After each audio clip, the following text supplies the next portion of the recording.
We are going to talk about how the Broncos can save their season with a win on Sunday. But first, quick circle of trust here. What is your confidence level for week 3? Scale 1 to 10 in the comment section.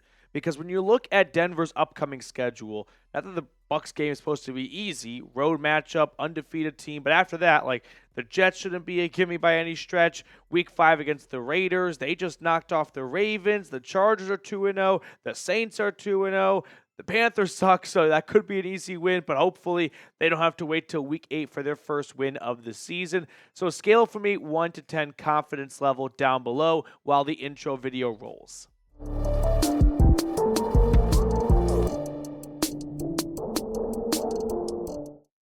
Let's talk about what the Broncos can do to pull out a win against Baker and the Bucs. The 2-0 Buccaneers, by the way, who have looked pretty impressive. I mean, taking care of business at home against the Commanders week 1, but then going on the road to Detroit, knocking off the Lions, who were, so close to going all the way to the Super Bowl last year, had an impressive start to the season. So this is not going to be an easy test for the Denver Broncos, but 6.5-point dogs, I'm thinking about the first week of the season when the Patriots were about 6.5-point dogs in Cincinnati and beat the Bengals. And then last week, how about the Raiders, who were about 8.5-point dogs in Baltimore and knocked off the Ravens. So we have seen some big underdogs win through the first 2 weeks.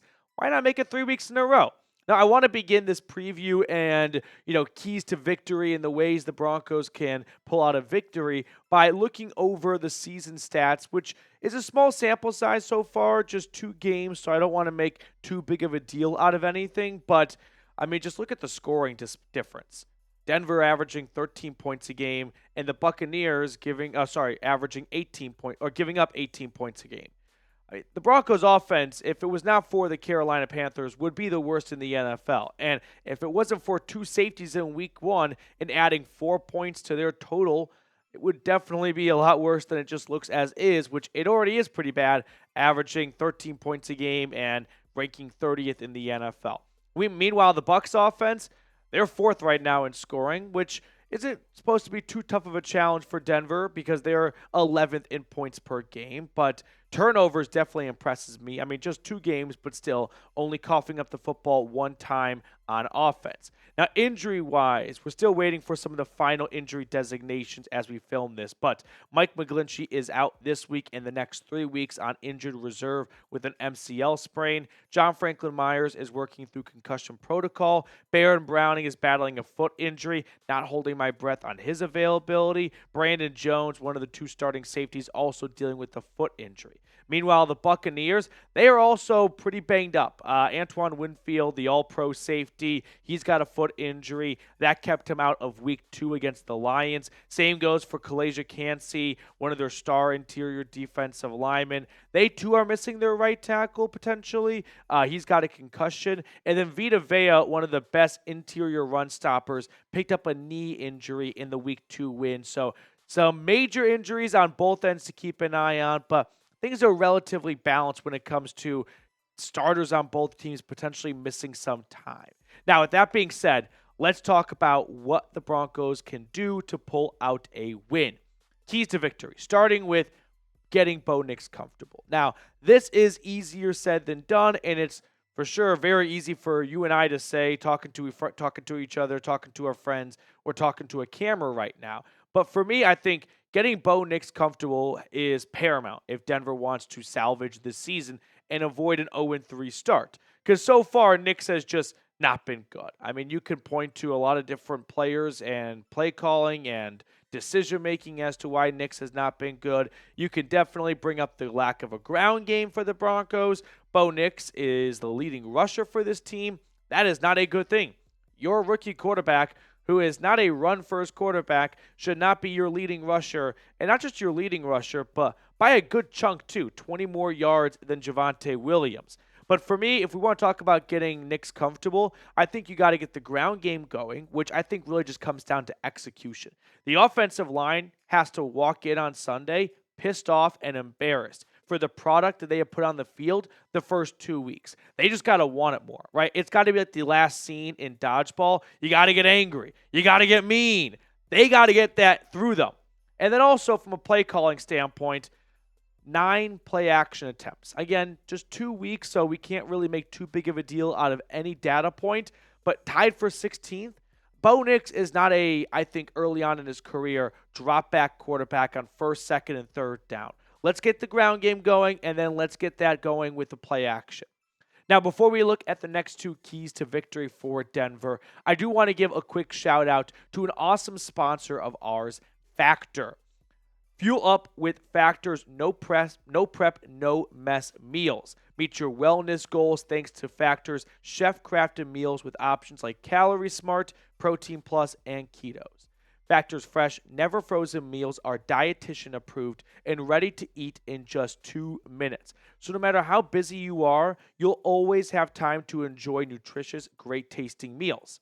Crush your wellness goals this month with dietitian approved meals and ingredients that you can trust. I'm trying to get into a little bit of a weight loss kick here, walking to work, working out in the mornings, and then Factor at night just makes all that so much easier because I'm not tempted to go to a drive-thru on my way back to work or something like that. So head to factormeals.com/BroncosChat50 and use code BroncosChat50 to get 50% off your first box plus 20% off your next month. That's code BroncosChat50 at factormeals.com/BroncosChat50 to get 50% off your first box plus 20% off your next month while your subscription is active. I put all that information in the comments and description of today's video. Second key to victory, I need a Pat Surtain masterclass. Through 2 weeks so far, Patrick Surtain has not looked like the all-pro corner that we know him to be. He has not been horrible from the box score perspective.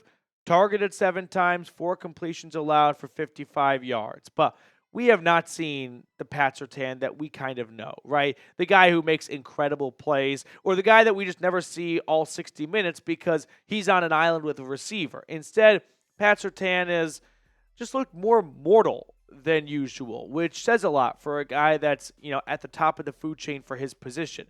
But it won't be easy. I mean, Mike Evans is a future Hall of Fame wideout. Through 2 games, he already has 2 touchdowns and over 100 yards. He is still Mike Evans. He is still the focal point of that passing attack. So it's just time when you're 0-2 for the stars to come out.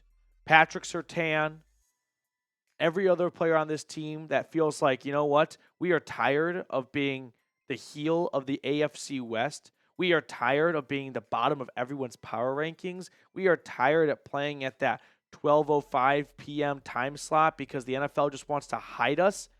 This is the time for the stars like Pat Surtain to come out and prove that they are still a competitive team, and they are what Sean Payton and this entire locker room has kind of touted themselves up to be going into this season. This is the week for them to have a big chip on their shoulder and to go, you know what? We're going to prove everyone wrong. We're going to prove all the doubters wrong. We're going to prove all the naysayers wrong. And we're going to go out and have the best game of the season so far. Third key to victory now. This one is just kind of more of a gut feel than any kind of analytical research or background. But I need to play on special teams. And when you're watching the game on Sunday and Marvin Mims brings a kickback, or Will Lutz makes a 55-yarder to end the half, or someone blocks a big field goal for the Buccaneers, it's that moment where you go, there's the special teams momentum, right? There is the play that some random Joe Schmo who only plays on special teams pulled off to get some momentum going, to light a fire under the offense and defense, and for everyone to kind of buy in and go, we got this game. When you're 0-2 and you're staring at 0-3, someone's got to make a play. And whether that's be an offense or defense or special teams, someone's got to make one of those game-changing plays that everyone just sort of goes, you know what, let's buy in and let's pull this thing off right now. So I'm calling out special teams, not that they've been bad or dreadful so far, but I'm looking for an impact play on the return game, whether it's in the field goal or punt, somewhere, someone make a play and save this season. Because you do not want to know what the playoff probability is when you go from 0-2 to 0-3. Okay. Predict the score for me, Broncos versus Buccaneers. Let me know in the comment section below what your score prediction is. I'm going to give you mine in just a moment, but scroll on down and let me know what your thoughts are. I'm going to be the mush. I'm going to go Bucs 24-17. I picked Denver to win the first 2 weeks. That didn't happen. So clearly I'm just jinxing this team. So I will take one for the team right now. I'm going to pick the Bucs here, knowing that clearly I have not brought good mojo to them through the first 2 weeks. And if it turns around and it's a win on Sunday, I will be happy to take one for the team and fall on my sword if it means Denver can be 1-2.